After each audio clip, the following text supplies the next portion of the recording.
Guys, John V here from PhoneArena. Right now I'm taking a first look between the Motorola Moto X and the Nokia Lumia 1020. The Moto X just got announced recently, so it's going to compare these very quickly, show you the key differences between the two.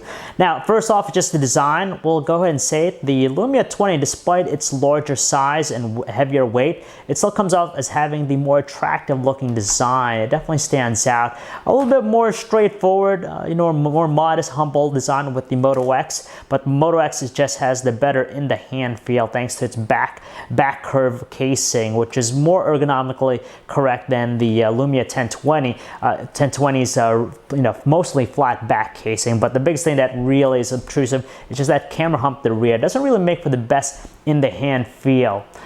So you have that. As far as construction, we'd have to say the Lumia 1020 just because it's just one solid feeling thing. There's no seams or anything like that on it. The Moto X has a composite material. It's nice, makes it lightweight, but still it doesn't feel as sturdy compared to the Lumia 1020.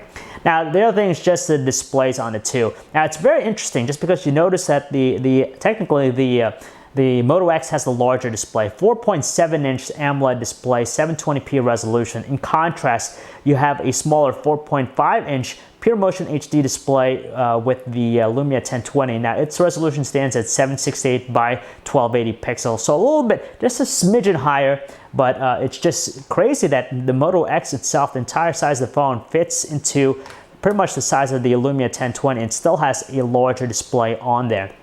Now, in terms of details, honestly, we don't notice too much of a difference between the two, just because even with their pixel, with the resolutions, let's see if we can zoom in here so you can see exactly what we're talking about. They pretty much exhibit the same qualities. Still sharp, not the highest resolution screens out there, but they're more than adequate for most things, so no problems whatsoever. The Moto X, though, is going to be available through all 4 major domestic carriers in the US, so AT&T, Sprint, Verizon, and T-Mobile, sporting a $200 price point, which is pretty fantastic, which is a little more forgiving than the $300 contract pricing with the Lumia 1020 on AT&T. And the other thing, of course, the camera.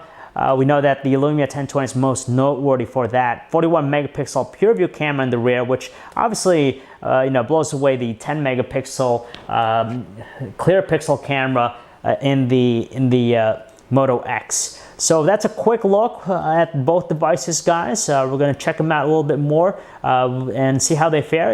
Android versus Windows Phone, we know how that usually rolls. So if you want to learn more about both devices, guys, you could check out our website, PhoneArena.com. It's John V. Thanks for watching.